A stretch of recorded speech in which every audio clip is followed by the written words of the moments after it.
A 300-pound man walked into Judge Judy's courtroom with the kind of smug confidence that comes from years of using his size, his loud voice, and his disregard for others to intimidate anyone who challenged him. His name was Marcus Bennett, and he had no idea that within minutes, Judge Judy would read a restraining order so harsh and so incriminating that it would reveal him as one of the most dangerous stalkers ever to appear on television. What Marcus didn't realize was that Judge Judy had spent the previous night reviewing police reports, witness statements, and security footage that portrayed him not as the victim he claimed to be, but as a predator who had terrorized his ex-girlfriend for more than 18 months. When Judge Judy asked him a simple question about his behavior, Marcus made a fatal mistake. He looked straight at America's toughest judge and said, "You're too emotional to understand this case, Judge.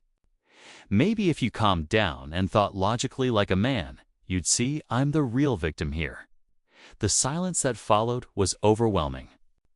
What happened next became the most widely shared courtroom moment of the decade. This wasn't just about a restraining order. It was about a man who believed his size, his bullying tactics, and his gaslighting could work on Judge Judy. He was about to learn that calling her emotional was the worst decision of his life. Marcus Bennett, 42 years old, unemployed, living in his mother's basement despite his age and his constant claims of being a successful entrepreneur. Even without a job, he drove a luxury car paid for with his elderly mother's retirement savings, money she had worked 40 years to save. He spent his days online posting complaints about how modern women no longer respect real men, how feminism has ruined society, and how he was the victim of a system designed to punish masculinity. His social media pages were filled with misogyny, conspiracy theories, and disturbing posts about his ex-girlfriend, the kind that should have alarmed anyone who saw them. But Marcus believed every word he wrote. He truly saw himself as the victim in every circumstance, the good guy, being mistreated by a world that didn't understand him. He had dated Jennifer Morrison for only 6 months. Yet in that time, he shifted from charming to controlling to truly frightening. The relationship began normally enough. Marcus was attentive, romantic, and generous with compliments and gifts. But within weeks, warning signs appeared. He wanted to know where Jennifer was at all times. He demanded access to her phone. He became jealous of her friends, her coworkers, even her family members. Whenever Jennifer tried to establish boundaries, Marcus swung between anger and tears, accusing her of not loving him, of being cold and uncaring for wanting basic privacy. When she tried to break up with him after 6 months of escalating control, Marcus refused to accept it. He told her, "Women don't get to make decisions like that. I decide when we're done, and we're not done until I say so." That statement alone should have sent Jennifer running, but Marcus had already isolated her so thoroughly that she felt trapped. When she finally found the courage to end things for good, blocking him everywhere and telling him never to contact her again, Marcus' true nature emerged with terrifying clarity. For 18 months, Marcus followed Jennifer everywhere he could. He appeared at her workplace 47 times in 3 months, eventually forcing her employer to let her go, because his presence disrupted the entire office and frightened other employees. He had sent more than 3,000 text messages, many threatening, some sexually explicit, and others written in a falsely sweet tone, as if they were still together and nothing had changed. He created fake social media accounts to harass her friends and family, spreading lies about Jennifer, claiming she was mentally unstable, dishonest, and had cheated on him, ruining his life. He slashed her tires twice, costing her hundreds of dollars she couldn't afford. He left dead flowers on her doorstep with notes saying things like, "You'll regret leaving me," and "What we had is dead because of you, just like these flowers." He parked outside her apartment for hours at a time, just watching. Security footage captured him at all hours, early morning, late at night, and throughout the day. He had memorized her schedule better than she knew it herself. He knew when she went to the gym, when she shopped for groceries. And when she visited her mother, Jennifer felt like she was trapped in a horror movie where the villain always knew her location, always watching, always waiting. She couldn't sleep or eat. She lost 20 pounds from stress. Her anxiety grew so severe that she suffered panic attacks at the sound of a car door. Closing outside, she had tried everything. She had begged him to stop. She had threatened to involve the police. She had contacted them multiple times, but without a restraining order. There was little they could do unless he physically harmed her. Marcus was careful enough to stay just within the limits of the law. At least until today, the case was Jennifer Morrison versus Marcus Bennett. Jennifer was requesting a permanent restraining order and $8,500 in damages for property destruction, lost wages from having to change jobs, and therapy costs that had drained her savings. Marcus had filed a countersuit claiming Jennifer was stalking him and owed him $15,000 for emotional distress and defamation. The audacity was stunning. The actual stalker was claiming to be the victim. The man who terrorized a woman for 18 months was demanding money from her for trying to protect herself. Marcus walked to the defendants. Stand with the swagger of someone who had never faced real consequences in his life. His expensive suit couldn't conceal the arrogance radiating from him. He believed his story so completely that he had convinced himself he was the one being wronged. As he stood before Judge Judy, he wore a slight smirk, as though he were about to enlighten the courtroom about how the world really worked and how women supposedly manipulated the system to harm good men like him. He had no idea that Judge Judy had dismantled bigger, tougher, and far smarter men long before breakfast, before seeing Marcus Bennett's complete downfall. Let's focus on the moment justice finally caught up to a man who had tormented an innocent woman for years. Jennifer Morrison, 28. A pediatric nurse with a spotless reputation and a gentle nature Marcus had taken advantage of, sat in the plaintiff's chair looking visibly anxious. She held a folder packed with evidence documenting 18 months of misery. Her hands shook so much that the papers rustled in the otherwise silent courtroom. When Judge Judy asked her to explain why she was there, her voice was barely above a whisper. This was a woman who had endured a year and a half of terror, and it showed in every trembling movement and every fearful glance at the man who had shattered her peace. "Your Honor," Jennifer began, her voice breaking with unmistakable emotion, "I just want my life back. I can't sleep anymore. I haven't had a full night's rest in over a year. I've moved 3 times because he kept finding me. I changed my phone number 6 times, and he always got the new one. I lost my job at the hospital because he kept showing up sitting in the parking lot, following me inside, causing scenes that made my coworkers and patients uncomfortable. They had no choice but to let me go. I loved that job. I loved taking care of children, and he took that from me." Jennifer continued, each word weighed down by genuine trauma. "He waits outside my apartment building. He follows me to the grocery store. He knows my schedule better than I do. I feel like I'm living in a prison, except the walls are invisible and the guard is always him, always here. I'm terrified every day. Every car that drives past my window, every knock on the door, every notification on my phone, I think it's him. He's destroyed my life. And no matter what I do, no matter how many times I tell him to stop, he won't leave me alone." Judge Judy listened with full attention, her expression controlled, but her eyes sharp. Jennifer opened her folder with shaking hands and began presenting the evidence she had carefully documented. Page after page showed deeply disturbing text messages. One read, "I see you're at the coffee shop on Main Street. Nice blue sweater. It looks good on you." "I always loved you in blue." Another said, "Get all the restraining orders you want. Paper won't keep me away from what's mine. You belong to me, and you always will."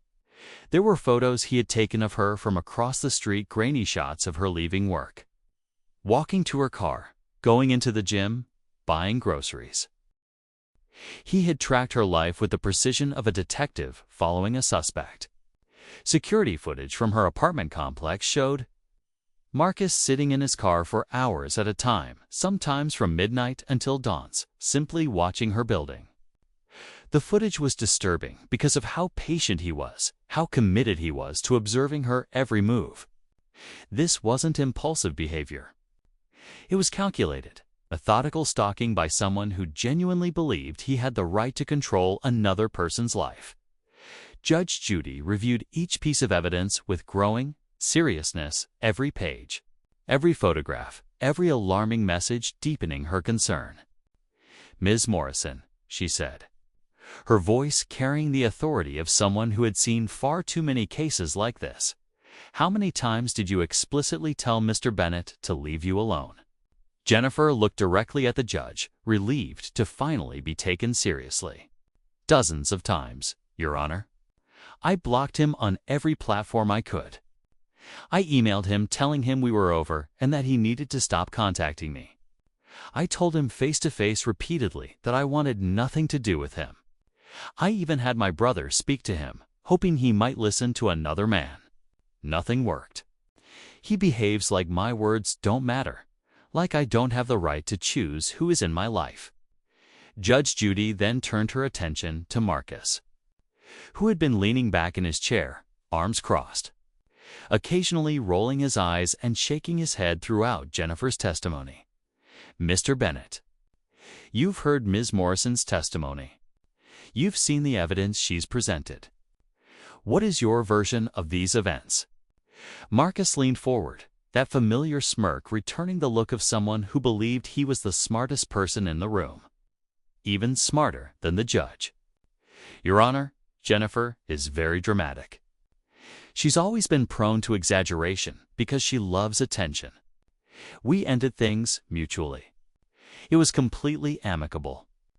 Then suddenly, out of nowhere, she starts inventing all these lies about me, following her and harassing her. It's ridiculous." The audience murmured in disapproval, but Marcus continued speaking, unaware of how poorly he was portraying himself. "I have never threatened her, Your Honor. I've been nothing but respectful and caring," Marcus insisted. "If I'm at the same coffee shop as her, it's because it's a public place in a small city. Am I supposed to hide in my house just because she might also be somewhere in public? That's unreasonably and, frankly, it discriminates against me." Judge Judy's eyes narrowed, a warning sign recognized instantly by anyone familiar with her courtroom.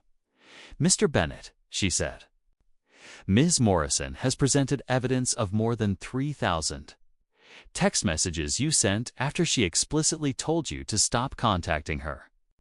How do you explain that level of communication?" Marcus shifted in his chair, but his arrogance didn't budge. "Those were mostly just me checking in, making sure she was okay. That's what caring people do. Your Honor, when you care about someone, you look out for them. I was worried about her well-being because she seemed emotionally unstable after our breakup." Judge Judy's voice grew dangerously sharp. "Caring people, Mr. Bennett. One of these messages says, and I quote, 'You'll never be rid of me. I own you. You're mine forever, whether you accept it or not.' How is that caring?" Marcus had the nerve to smile condescendingly, as if she simply misunderstood romance. "That's taken completely out of context, Your Honor. I was being romantic. I was expressing that our connection is eternal, that what we had was special. Women say they want men who are passionate and committed.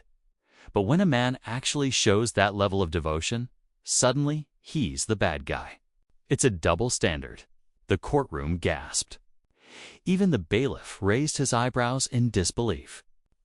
Jennifer shook her head, tears running down her face as she listened to Marcus's twist reality into something unrecognizable. Judge Judy leaned forward, her patience clearly fading. Mr. Bennett, you went to Ms. Morrison's workplace 47 times in 3 months after she told you to stay away. You cost her the job she loved. You call that devotion?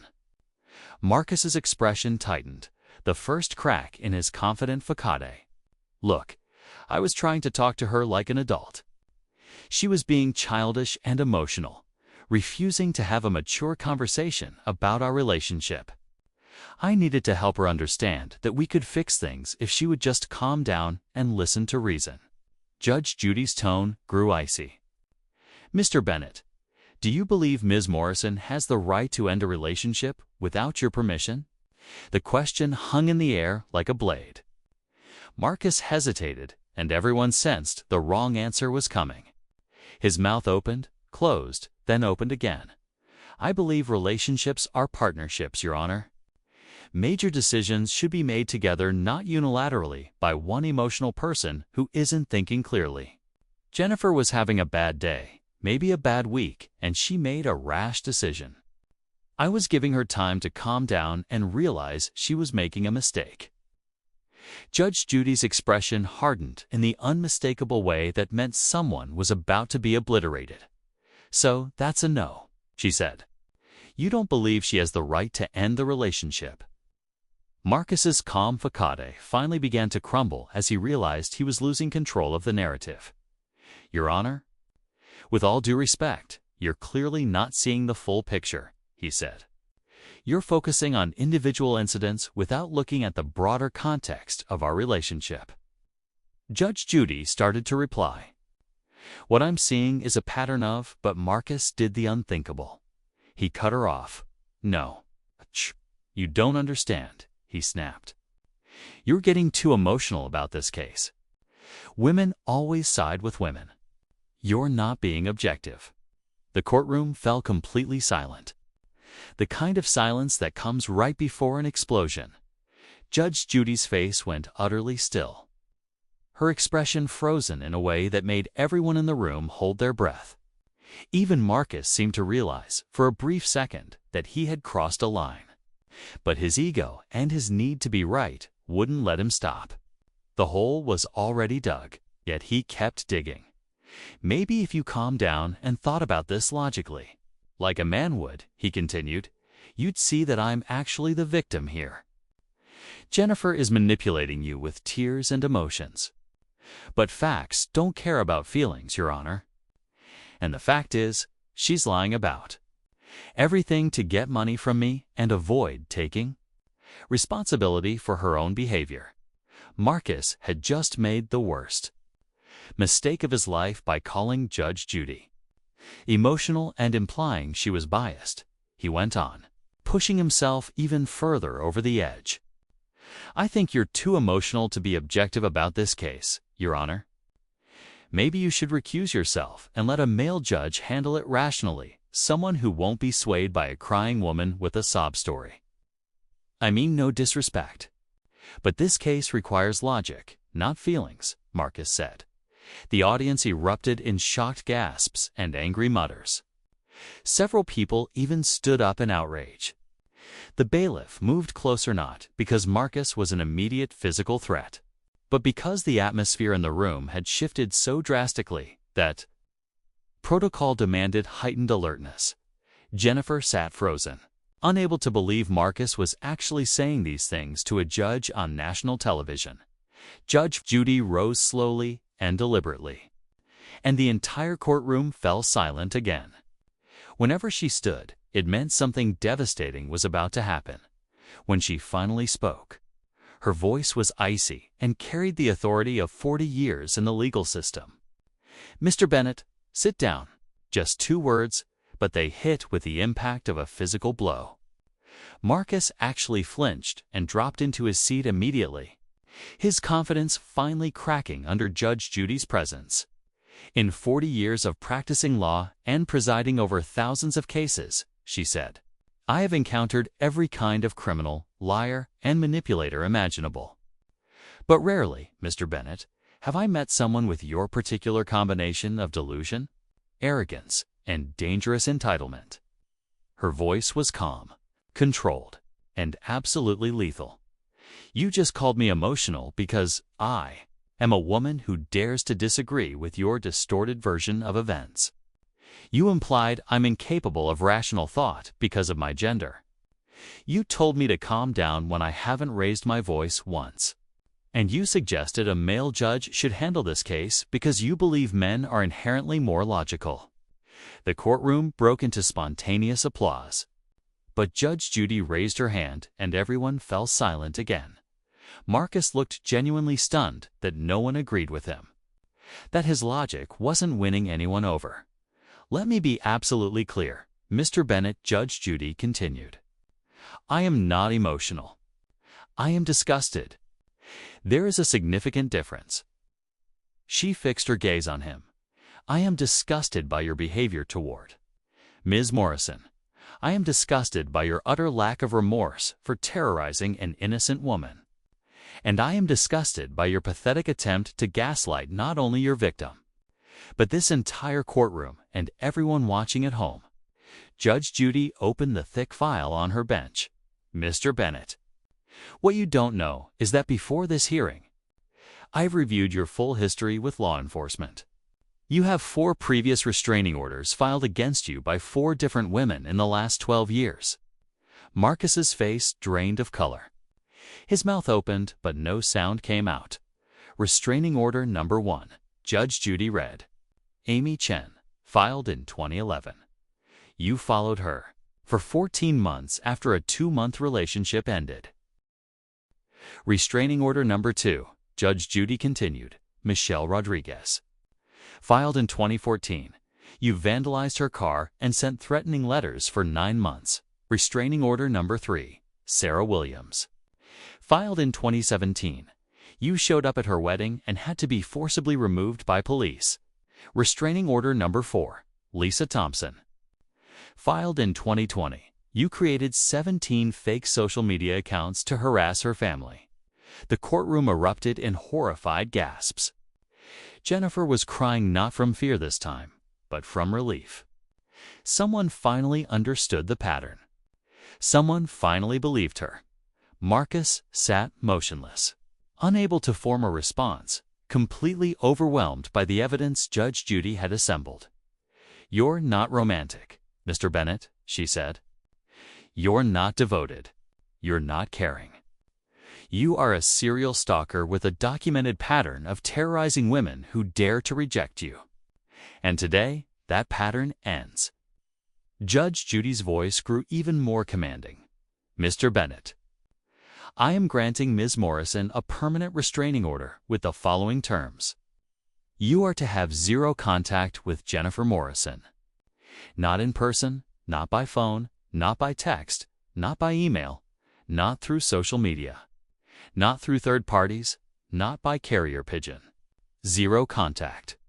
You must remain at least 500 feet away from her at all times. That includes her home, her workplace, her gym, and any location she regularly visits.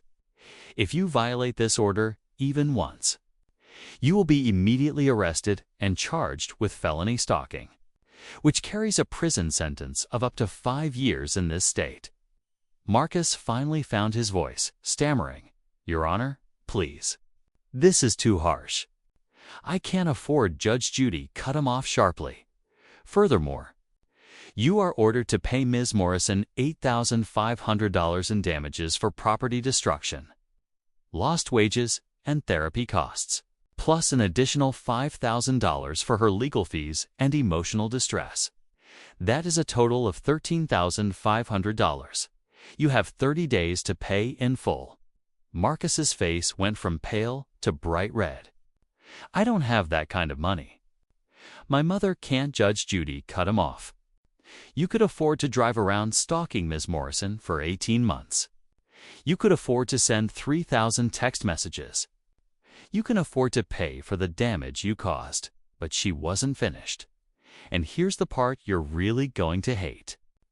Mr. Bennett, because of your extensive history of violating restraining orders from 4 different women, I am ordering you to wear a GPS ankle monitor for the next 2 years. The monitor will track your location 24 hours a day, 7 days a week. If you come within 500 feet of Ms. Morrison, police will be alerted immediately and you will be arrested on the spot. Additionally, you are prohibited from posting anything about Ms. Morrison on any social media platform. Any post, any comment, any mention of her name will be considered an automatic violation, an automatic arrest.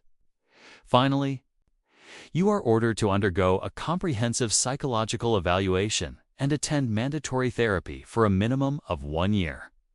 You clearly have dangerous issues with women, boundaries, and reality itself. Marcus collapsed back into his chair, shaking.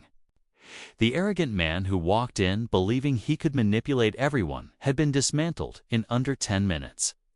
Jennifer sobbed with relief. The weight of 18 months of terror finally lifting. Judge Judy looked at her with genuine compassion. Ms. Morrison, you did everything right. You documented everything. You reported everything. And you never stopped fighting for your safety. This man will never bother you again. And if he tries, he will go to prison. The courtroom gave Jennifer a standing ovation as Marcus was fitted with his ankle monitor right then.